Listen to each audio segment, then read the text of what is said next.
కదా. యేసుప్రభువారు మతబోధకుడని, యేసుప్రభువారు పిచ్చోడని, యేసుప్రభువారు పనికిమాలను అంటున్నావు కదా. ఆ పనికిమాలినటువంటి వాడు అంటున్నావు కదా యేసుప్రభువారిని. ఏ తండ్రి రాయిస్తున్నాడు చూడండి, పరిశుద్ధాత్మ దేవుని చేత, యోహాను భక్తుని చేత తండ్రి అయిన దేవుడు రాయిస్తున్నాడు. ఏమని రాస్తున్నాడు? కుమారుని యందు విశ్వాసం ఉంచువాడు నిత్య జీవం గలవాడు.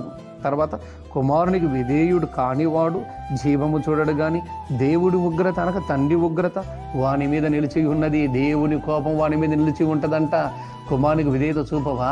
3 మేకులు అనుకుంటున్నావా? రాధ మనోహర దాస్ అనబడుతున్న వాడు దేవుని యొక్క ఉపదేశాలను, దేవుని యొక్క వార్తా సందేశాలను కించపరుచుచున్నావు కదా. రేపటి దినమున నీ మీదకి తండ్రి యొక్క ఉగ్రత నీ మీదకి రాబోతుంది.